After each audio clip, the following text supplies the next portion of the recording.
Hey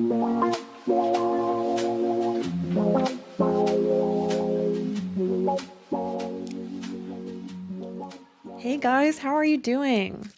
Welcome back to another episode of Topless Talks with Nova, episode 19. It's been a hell of a ride, hasn't it? How was your week? Were you productive? It's been snowy where I live, so I've been staying inside, not getting out much. My dog is not enjoying that, but I do my best, okay? Honestly, I won't lie. 2025 has kind of been a rough start mentally, but with that being said, it's still better than the end of 2024. So, silver linings? Anyway, I hope you guys had a really good week. With the mental, emotional energy being low, I thought that it would be a good opportunity to talk about things and ways to kind of raise that energy up.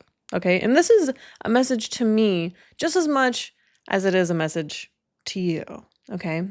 So, and I'm forewarning you guys right now, this episode might get a little hippy dippy. Okay. But I also have a little science behind it as well. So bear with me. Okay.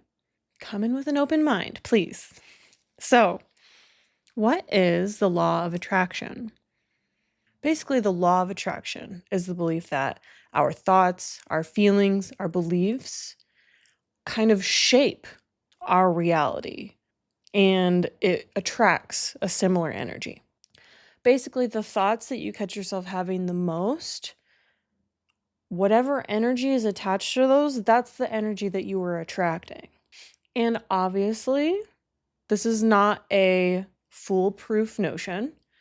There are extreme circumstances, like things that you can't control, like where you live, who your parents are, your geographical location. Like these things all kind of affect your life as well, but that you don't have any effect or control over. So keep that in mind while I'm saying all of these things, okay? If you think about it, our brains are really powerful things. Placebos, the idea that you can take a sugar pill and it still has the same effect as actual medication, that's amazing. Mind to muscle connection, being a personal trainer or being in the fitness industry, I always tell my clients, or did tell my clients, mind to muscle. Think about the muscle that you are trying to activate, because studies show simply thinking about the muscle can improve the activation of that muscle by 30%, which is huge. Not only that, but say when you're getting a tattoo, you can distract yourself from the pain. So our brains are really complicated, amazing things, and we don't fully understand it yet. The way that our brain works and the thoughts that we have and the energy that we are putting out, that literally shapes our reality, which is what the law of attraction is basically saying. So if you look at life with a resentful or angry attitude, then that's the energy that you're going to get from people, and that's the energy that you're going to get from situations. And you'll only see negativity because there's a level of confirmation bias there as well, where you have a certain belief and you will only see things that confirm that belief, and you will change the narrative to make it fit that belief that you have. That's what confirmation bias is. And so when we have that negative belief, then we're only going to be searching for the things that confirm that negative belief. But on the flip side, if we have a positive belief, if we believe that life is beautiful, then we're going to have that confirmation bias where we're going to look for every little thing that confirms that belief.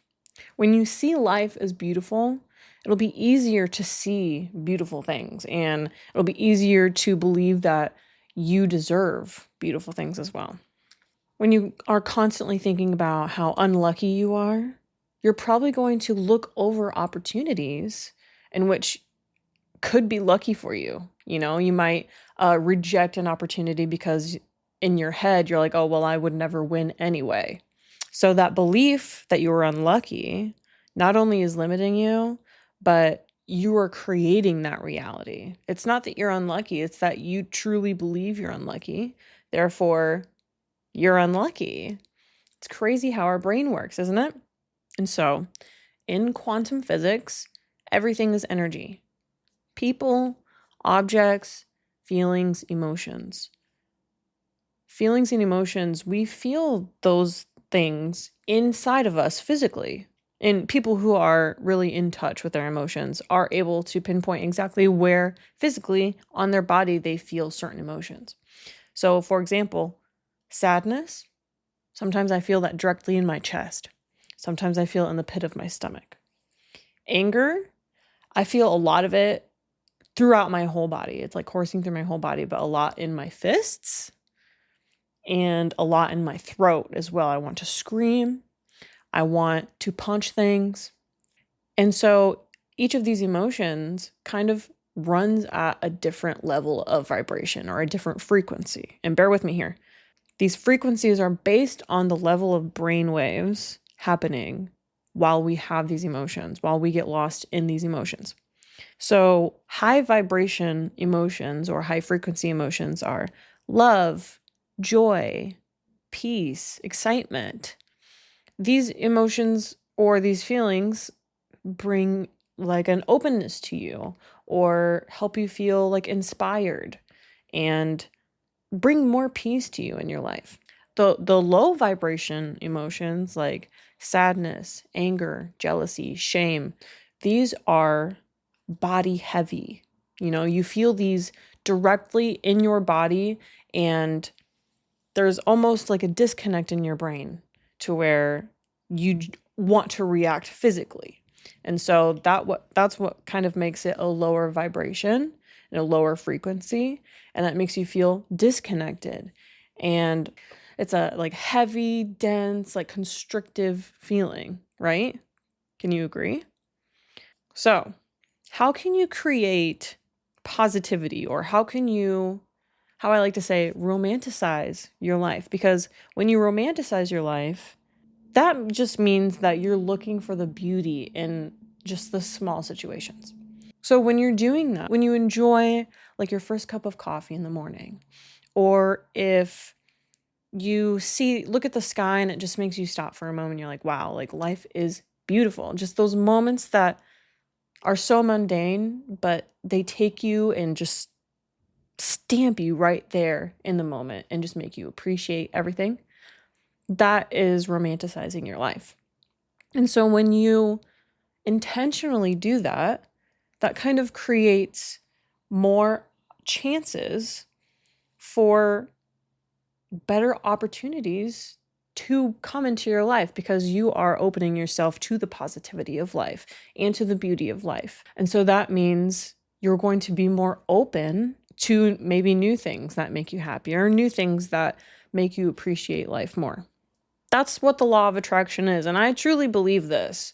I truly believe that like we shape our reality with our brain, with our perception, with our biases, and with the way that we see the world. And everyone's view, everyone's perception is completely unique. Everyone has different experiences that shape their reality. Usually people are valid in their perception of the world. So I urge you to really just slow down, enjoy the birds chirping in the morning. And I know you're probably like sitting there rolling your eyes right now. I love just making a pot of coffee, standing outside. It's cold right now, so I'm not doing this in the morning, but going outside with my coffee in the morning and just like soaking up the nature, feeling the sun on my face. And that's the best way to start your day for me, in my opinion. That's the best way to start a day. And this also includes like creating a comfortable and even aesthetically pleasing environment for yourself. So, like wearing clothes that make you feel happy and comfortable, or even like ornamental, or decorating your house in a way that makes you feel happy or peaceful, and playing music that makes you feel a certain whatever emotion that you're trying to feel. And these are all ways to literally shape your reality and have more control of your emotions, honestly. So, like, when you picture your ideal life, what do you see? How does it feel? What are the feelings that you want to be dominant in your life? You want to be peaceful? Do you want to be content? Do you want to be joyous? Whatever that is. Or even if it's, you want to be more financially secure, or you have a backyard for your family or for your dog, me, whatever feelings or whatever your ideal life looks like, you have to actually believe that it's coming. That confidence that you feel when you know something's going to happen. And when you have that energy, when you have those biases, you are literally, you're just opening yourself up to that opportunity.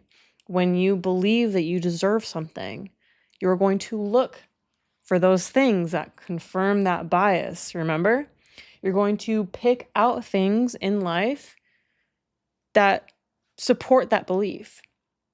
And so when you believe that I am going to get a house with a backyard, or I am going to be financially secure, or I am going to find love, or whatever your belief is, I am going to find peace. When you truly, truly believe it, because there's a difference between wishing for something and hoping that you get something and genuinely believing that, oh, it's on its way. It's just not here yet. It's on its way.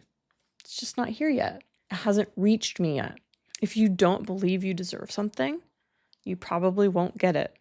This is like on a subconscious level, because you can believe that you deserve something, but maybe your actions or like the way that you function or the way that you operate in the world doesn't really support that belief.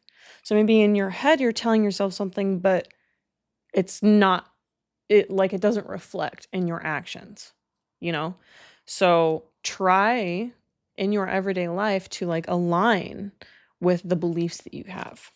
And trust the timing with these things, because like I said, the confidence, the belief that you are going to get it, that it is coming, it just hasn't reached you yet.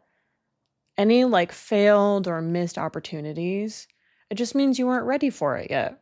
Like if you have an opportunity and it's so hard to fit into your schedule, or, the scheduling doesn't work out, or, something goes wrong, don't look at it as a failed opportunity. Look at it as, I just wasn't ready for it yet. My life is not open to that opportunity yet. As much as I want it, as much as I want it so bad, my life is just not ready for it yet. So you have to really trust the timing with it. But on top of that, on top of trusting the process and trusting the timing, you do have to take steps towards these goals, mostly when you're feeling inspired about them, when you're feeling these high vibration emotions, when you're feeling at like a high frequency, feeling very at one with yourself, in tune with your brain and your goals and beliefs. That's when you should make big decisions about the steps that you want to take or how to reach these goals. And the best way to get into these high frequency moments, the best way to get into these more aligned times is by romanticizing your life and looking for the beauty in things and living slowly, because we are a very fast society. There's there's the joke online where you have 5 screens in front of you. It's like, oh, like I don't want to be alone with my thoughts. That's so real. I get it. You're scrolling through TikTok while you also have a movie and then a Twitch stream is going as well. And like I get that, but it's a form of escapism. And in order to be more content with your life and work towards your goals in a more aligned state, you do have to be more present. Because if you think about it, our negative emotions, our low frequency emotions, anger, that usually means when you're angry about something, it could be about like an injustice or whatever happens, but it usually means that you are stuck in the past, that you are thinking about the past. When you're feeling anxious, that usually means that you are thinking too much about the future or you have anxiety about the future.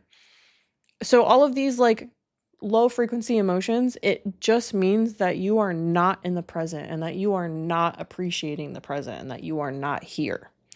It means that you are somewhere else emotionally and mentally. So grounding yourself, looking up in the sky and appreciating the clouds, or saying hi to a bug on the ground. And bear with, because I do this shit, okay? I'm so cheesy and I'm so wholesome. I will literally have a conversation with a little bug on the ground. And I'll stop and look at an anthill or something and just like observe them for like 5 minutes and see like how they operate. What are they doing? What's the goal that they're having right now? And you know, it's just like a silly, goofy way of appreciating life and grounding myself in a moment. But those are just easy examples to kind of show you how important it is. Because in that moment, when I'm sitting there watching the bugs and I'm watching them work, I'm appreciating them, I feel so aligned and I feel so peaceful. And I can see how beautiful life is. And I'm not thinking about squashing them. I'm not thinking about all of the shitty things going on in the world. I'm just looking at these bugs, these ants, and I'm appreciating their hard work. And I think that's a really beautiful thing to do. That's the most beautiful escapism. I guess, is it even escapism if you're just grounding yourself in a moment? But whatever, I'm getting off topic here. So, sometimes things will be sent your way as almost like a test to test whether or not you're ready or whether or not you're open to this situation or this opportunity. Will you follow old patterns? Will you stick up for yourself and keep yourself open to new opportunities? Or will you just fall into the same pattern that you have been for your whole life? You know, things will come into your life testing you, and it'll be fucking hard. It'll be really fucking hard because you want to fall into those patterns because that's what we have known. That's what we are. That's what we have done our entire lives. But clearly, it's not productive. Clearly, we want to be better. At least I do. I want to have a better perspective and I want to romanticize my life more and I want to attract positive energy into my life. So, even if you don't fit any of those qualities, like my message is still valid. Listen to me or no. My message is valid and I'm loud. I'm going to shout it off the rooftops, okay? But trust the process and allow things to happen at their own pace, but also while creating space for it to happen. You know, like say you have a goal, you don't want to force it, but still create that space in your life for that opportunity to show up. And when that opportunity does show up, you can just take it, slip it right in. It fits perfectly. That's when you know. I guess the gist of what I'm trying to say is like, just stay in the moment. Like love, joy, peace. Those are all things that you feel when you are grounded, when you are present, when you are aligned. Anger, anxiety, sadness, those are all things when you are focusing on something, on anything but the present. Like anger, resentment, you're stuck on the past. Fear, anxiety, you're stuck in the future. And fear and anxiety are survival mechanisms that our brain has to keep us alive, to trigger the fight or flight response that was necessary when we were running and fighting predators. But now that that's no longer necessary, our brain looks at social interactions or work interaction, these kinds of things. Our brain sees that as a threat. And we need to teach ourselves that it's not a threat. Feeling emotions is not going to kill us because the greatest thing you can do for yourself is opening yourself up to feeling whatever emotion, allowing yourself to feel angry, allowing yourself to feel resentment, allowing yourself to feel shame. Because that strong desire to avoid those feelings is what makes them crop up the most. So, allowing yourself to be open to the entire spectrum of the human experience and not being afraid to feel certain things. It's going to allow you to not only not feel shame in feeling those things, but feeling the good emotions as well. And feeling joy and peace and happiness. These are emotions that engage our parasympathetic nervous system, and that promotes calmness and clarity and that aligned feeling. That's how we start healing. In fear of repeating myself over and over and over, stay in the moment, romanticize your life, be open to opportunities. And if you're interested in learning more about the law of attraction and manifestation and things like that, I suggest you watch the documentary The Secret. I believe it's on Netflix or something, but it's a documentary all about the law of attraction and learning about it and how to use it. And it's honestly life-changing. So I suggest, if you want to learn more about it, The Secret on Netflix. It'll probably explain things a lot better than I have. It has more official evidence to promote these things. I hope you're able to take on this weekend and the next week just being aware of the energy that you're embodying, the thoughts that kind of dominate your mind, the thoughts that you think the most and the feelings that you feel the most.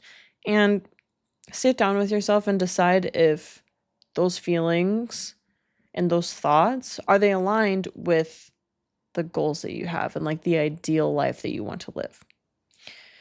I hope this episode was thought-provoking. I really enjoyed talking about it and planning it out, and I feel very strongly about this. And I didn't even get too hippy-dippy on you. I stayed pretty vanilla. So, if you could just take a moment, whether you're on audio or video, take a second to rate my podcast, and maybe leave comments on the episode or whatever you feel like doing. It would be really helpful, and it would support me so much if you could like and subscribe or whatever, all of the things. You don't have to spend money to do it, just whatever's free for you and whatever you have time for. Literally everything helps. So I appreciate you all so much, and I hope that some of the things I said today were enlightening. Or, if you hate me, you hate me. Nothing I say is going to be fun for you. So I love you guys, and have a good week. Bye.